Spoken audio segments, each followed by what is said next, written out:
twarabyifuje turavuga ngo dutegure kino giterane nubwo tukiri bato ariko turi batoya batari gito tugomba gukorera Imana kuko iduhagurukije nyine mu gihe cyacu tugomba kuyikorera. Rero ngiye kwakira pastor wanje atambuke dukomere Imana amashyi.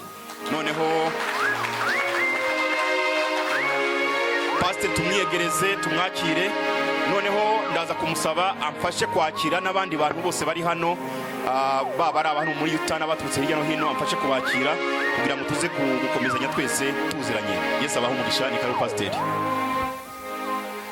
Mwene data Vena arakoze, Imana imuha umugisha. Tubwiye amagambo meza cyane, ariko natekereza nubwo ariho tugitangira, ariko natekereza ko Imana imaze gukora ibikomeye cyane. Imana ishimwe. Mu by'ukuri mwene data Vena arakoze, Imana imuha umugisha. Reka mwunganire dushima Imana kuri uyu munsi mwiza Imana yaduhaye. Ndatekereza ko ari umunsi musha Imana yaturemeye kuba ngo tuwubemwo, tuwishimiremwo, tuwunezererwemo, kuko uyu munsi ntabwo uzongera kugaruka kandi mu mateka y'isi. Uyu munsi uratambutse kuzageza igihe isi izashirira ikavaho. Uyu munsi tuzongera kugarukaho. Hazogaruka indi minsi kuwa gatandatu myinshi cyane, ariko izoba itandukanye n'uyu munsi. Nico gituma uyu munsi ni umunsi Imana yaturemeye ngo twishimiremo kandi tunezererwemo. Rero mu gihe Imana yakugiriye ubuntu bwo kuba hano, wishime kandi unezerwe, kuko ni umunsi w'iteka yakuremeye. Reka twegereza abantu bose nk'ingene mwene data Vena amaze kubivuga. Mu by'ukuri iki gikorwa twari tugitegereje igihe kirekire, twabisabiye Imana, twabyeretse Imana, kuba Imana ibisohoje. Imana ishimwe kandi habwe icyubahiro. Kabangira ngo nshimire cyane itorero rya New Hope Church. Mu by'ukuri kuko Vena yabivuze koko niho rigitangiza, niho tugitangira, turacyari bato. Kuvuga ngo muri iyo minsi mikeya amaze kuvuga ngo tube twabona imbaraga zo kubasha gukora kino gikorwa, ndatekereza kuko ari kubw'ubuntu bw'Imana n'imbabazi z'Imana. Rero mu by'ukuri kabagira ngo nshimire yo byimazeyo itorero rya New Hope Church. Sinziba nabahagurutsa mugahaguruka, hari bamwe bari bakora protocole hanze hano hose. Reka mpagurutse abicaye bose bahaguruke ngo bakomera amashyi.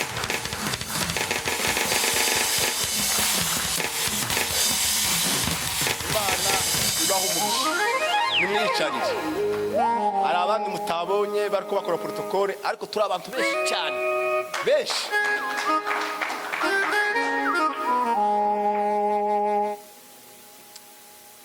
Bivuye ku ndibaza umutima wanje, ndabashimiye byimazeyo, kandi ndizera ko hamwe n'Imana izadufasha tugakomeza kuyikorera ibikomeye kandi bihambaye kubw'inyungu z'ubwami bwayo. Imana ibampere umugisha. Kandi nanone dufite andi matorero y'abavandimwe tubana hano muri Utah. Twatumiye amatorero atandukanye kuva hano muri Utah. Amwe ko ndayabona, nabonye Pastor Emile kuva mu itoro rya Cross Power Generation yahaguruka. Pastor Emile komera amashyi, wakwicarira. Imana imuha umugisha. Ni Pastor Emile. Ubushize mwaramubonye, ndagira ngo yari afite igiterane twakibaye, mwaradutumiye. Ni inshuti ziri torero Grace nibaga, I'm very sorry. Ashobora kuba hariho abantu batari ko bumva ikinyarwanda, I think so. Pastor Shimbe, mnaelewa? Hapana. He knows Kinyarwanda?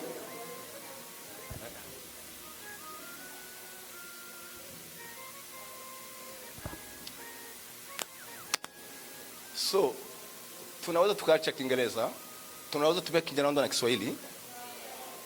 Mungu awabariki. Nilikuwa nimeongea kwamba tumealika wengine makanisa kutoka hapa kwa Utah.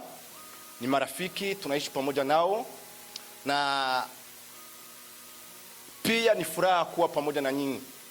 Tulikuwa tumemkaribisha Pastor Emil akiwa pamoja nasi kwa siku ya leo, na tuko pamoja pia na kanisa kutoka kwa Pastor Shimbi, Pentecostal Voice of Jesus Church for All Nation.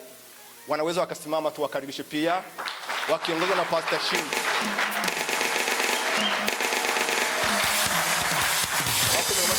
Unaweza mpaketi. Tunafurahi sana kuwaona. Tumeongea na Pastor Shimbi, na muda uliopita pia ametualika kwa kanisa yake, tukahudhuria pia. Alikuwa na event hapo kwa kanisa yake, tukamsaidia. So, na sisi tunafurahi wakati tumewaalika. Aliniambia ya kwamba watakuwa hapa, na leo kweli wapo hapa. Shimbi, ndugu yangu, tunakukaribisha sana.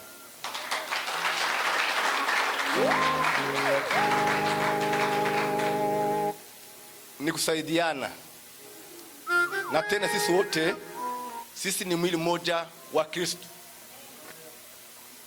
Mungu awabariki.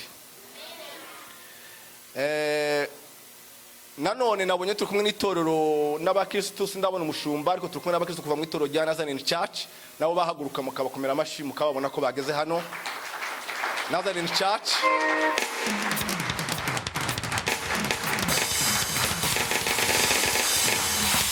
Imana baho umugisha, bakwicarira. Nabo n'abavandimwe bakwicarira, n'abavandimwe b'itorero ry'umu Nazarene Church bayobowe na Pastor Musabwa. Ndabona Pastor Musabwa ntaraboneka, ariko nabo twarabatumiye kandi batwizeza kuko babana natwe, kuba baje kuba muri hano namwe Imana ibaduhera umugisha. Nanone nabonye abakristo kuva hariya mu itorero riyobowe na Pastor Jadede, nimbara bari bahaguruka abakristo kuva hariya muri Pentecostal Church, bari mu itorero kwa Jadede, bakomere mu mashi. Hallelujah. Amen. Hallelujah. Amen. So buri wese rero nizere ko yumvishe mikaze. Kila mtu najisa amejisikia kwa nyumbani hapa. Tugiye gutarama noneho. Tunaanza sasa mkutano wa hadharani. Hallelujah. Amen. Tugiye kwakira abaririmbyi. Karibu tuwapokee waimbaji. Nabonye mu by'ukuri nabonye ari nka worship team. Nimeona kwamba ni worship team, ni waimbaji. Bivuze ngo worship team na abayobozi b'indirimbo. Ni waongozi wa nyimbo. Iyo barimo baririmba ntabwo twicara. Wakiwa wanaimba tukee. Turahaguruka natwe twahimbarana nabo. Mama sote tunaimba pamoja na wao. Tugiye kubakira rero abantu baturutse muri Idaho. Tunawapokea watu kutoka Idaho. Batuyobore mu guhimbaza Imana. Watuongoze katika sifa na kuabudu. Mu bihimbano by'umwuka bitatu. Watuongoze katika nyimbo 3. Nibarangiza. Baadaye turakira Frank nawe. Tutampokea Frank naye. Aduhereze indirimbo 2. Atupe nyimbo 2. Noneho tuze gukomeza n'izindi gahunda. Baadaye tutakuja kuendelea na program nyingine. Yesu abaho umugisha. Mbarikiwe. Abantu muri Idaho ni karibu. Idaho karibuni. Chap chap. Aranyibukije reka twongere dutanga itangazo. Kuna lingine tangazo la ziada? Nari naritanze abenshi bataraza. Nimetoa tangazo hilo kabla wengine hawajaja. Hano ino sale turimo. Hii hall tulimo ndani. Aho duhagaze. Hapa ambapo tunakosimama. Ntabwo tujye tuhabyinira. Huwa tuchezee mahali hapa. Haroroshye cyane. Ni maana yake tukikanyaga inaweza ikabomoleki. So nitushaka kubyina. Tukitaka kucheza mara moja. Tuenda hapo chini. Muraza kugihanganira. Na muta. Imana ishimwe cyane. Turanezerewe mu by'ukuri kuba hano. Twaje dufite natwe kuza gusangira ubu twe turaba New Hope Church. Amen. twe turi abasangwa kabisa, abashitsi ni abavugabutumwa n'umuririmbyi Frank. Rero reka dufatikanye duhimbaza Imana, turashima Imana mu by'ukuri ku byirimo gukora. Hari indirimbo twaririmbye ngo Uwiteka ari kumwe nawe wa munyembaraga we.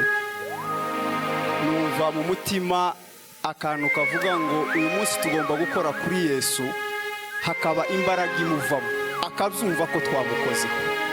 Haleluya.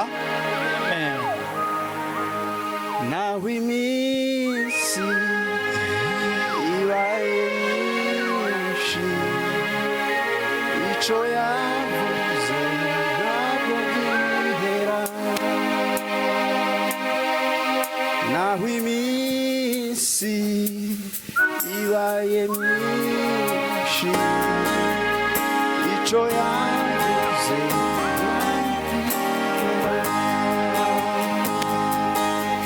imenye ibidukwiye mugihe nyacyo, icyo yavuze zagisohora.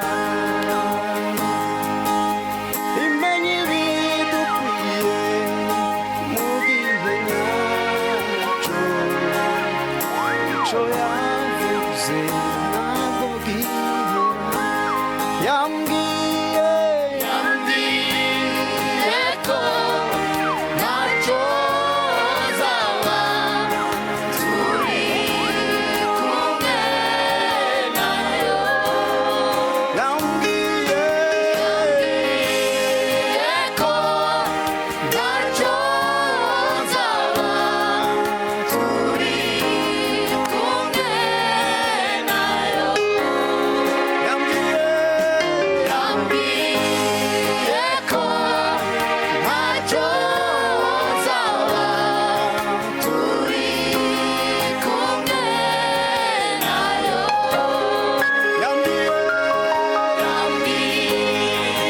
ko ntacyo zaba turi kumwe nayo. Naho imisozi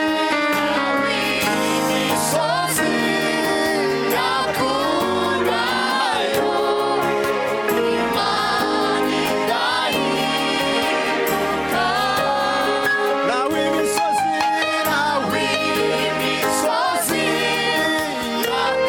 yakurayo, Imana irahinduka. Yambwiye ko ntacyo zaba turi kumwe nayo. Naho imisozi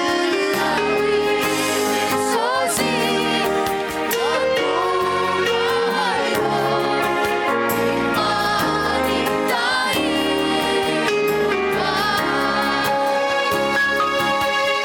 Ibasha gukora ibiruta cyane ibyo twibwira, ibyo dutekereza. Ibasha gukora ibiruta cyane ibyo twibwira, ibyo dutekereza. Imana ibeshe, ibivuze biraba.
reka dufatikanye tuvuge ngo niyo yonyine. Amen. Imana ishimwe cyane.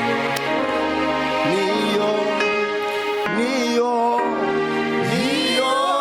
yonyine Mana yo kwizerwa. Niyo yonyine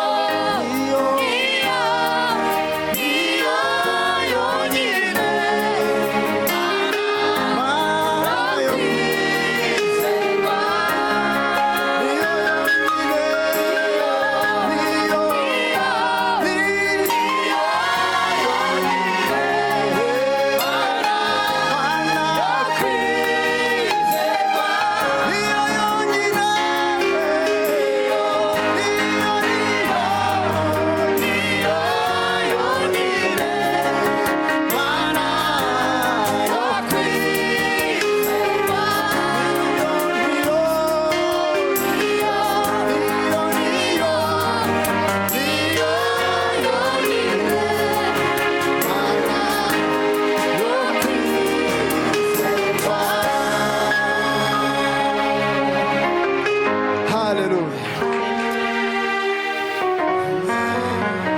Hallelujah. Hallelujah. Hallelujah. Hallelujah. Imana ishimwe cyane. Amen. Imana ikore ku buzima bwacu no mugoroba. Hallelujah. Hallelujah. Imana itubyutsa aho turyamye. Imana ikiza indwara ziri mu mibiri yacu kuko uwo si umurage w'abana b'Imana. Hallelujah. Hallelujah. Turirimbe indirimbo ivuga ngo hariho umurwayi wari umaze imyaka 38 ababaye, ariko Yesu aramubwira ngo haguruka, igihe umaze hano kirahagije, haguruka, afata ubuzima, akira ubuzima. Imana itanga ubuzima muri uno mugoroba biciye muri uno mwanya mwahawaye. Hallelujah. Amen.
Imana ishimwe cyane.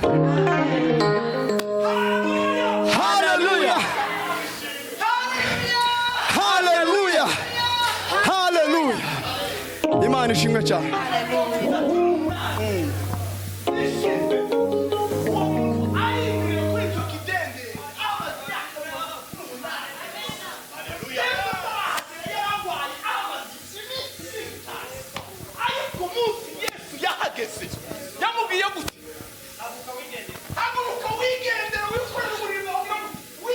Miaka 38 akiwa hapo kwa Siloamu, siku moja Yesu alipokuwa akipita akamwambia, shika kila kitu chako, nenda nyumbani. Yesu ndiye anayeponya. Yesu ndiye anayeumba. Ndiye anaweka kuzimu na anakutoa huko. Ndiye anaosha maskini, anamketisha huko juu. Maana nguvu za Yesu na mamlaka yake ni hivyo vilivyo. Miaka 38 alikuwa ameteseka muda mrefu. Yesu alipofika kisimani akamwambia, shika kitanda chako, ondoke na uende nyumbani. Haleluya. Amen. Subiramo gutyo.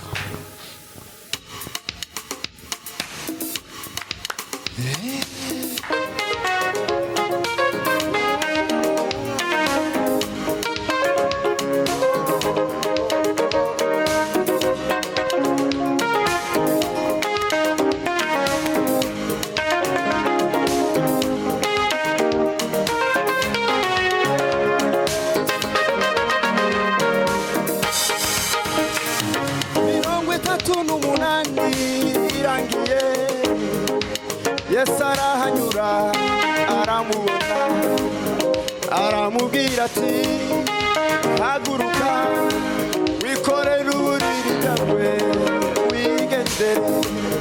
38 irangiye, Yesu arahanyura aramubona aramubwira ati, haguruka wikorere ibibazo byawe wigendere. 38 irangiye, Yesu arahanyura aramubona aramubwira ati, haguruka wikorere ibibazo byawe wigendere. 38 irangiye, Yesu arahanyura aramubwira ati, haguruka haguruka wikorere ibibazo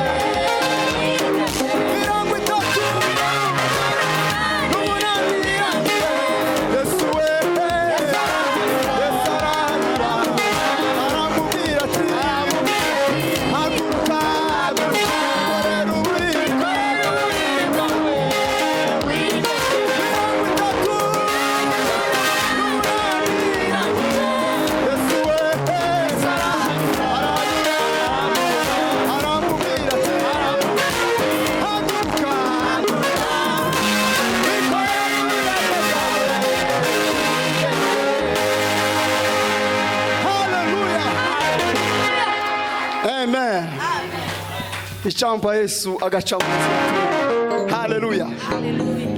Dusabe Yesu ace mu nzira turimo, ace ku muhanda duhagazeho. Mubwire ibiremereye umutima, nubwo wavuga ngorera, Yesu arabyumva. Mubwire byabanga ryo mu mutima,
Bwana sifiwe sana. Amen. Mkushimsha ngo twari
kandi Yesu yaratsinze.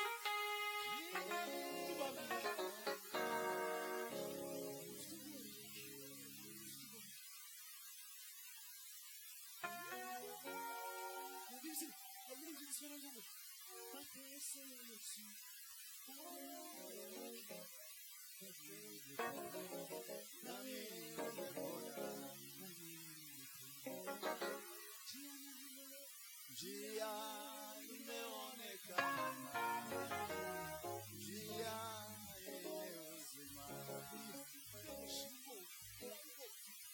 Ushireni izina rya Yesu.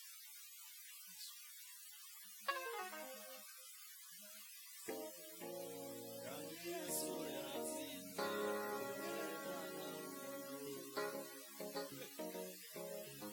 Ageze inyamihanga, isi yose imubaza amaso.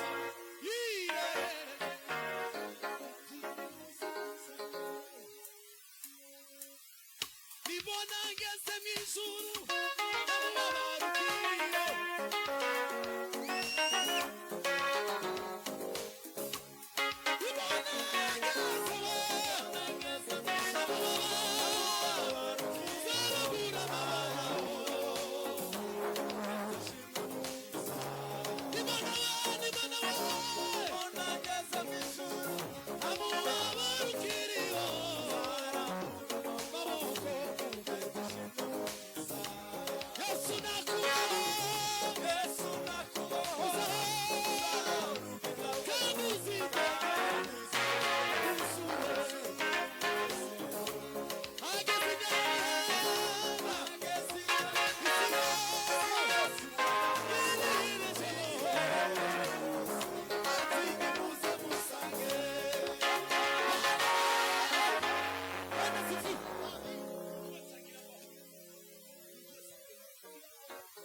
Bwana sifiwe sana. Haleluya. Haleluya.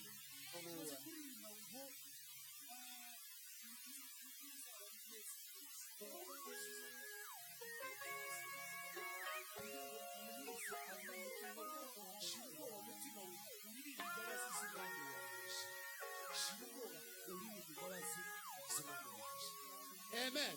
Sinzaturi mu muntu w'ibyo ngo shirwe. Niba ari mu ibyo ngo shirwe. Curanga papa. Ngira ngo shirwe buririmbe.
Bwana sifiwe sana. Haleluya. Bwana ni Imana. Amen, amen. Maybe you make this spirit. What's that? Hallelujah. We are telling you guys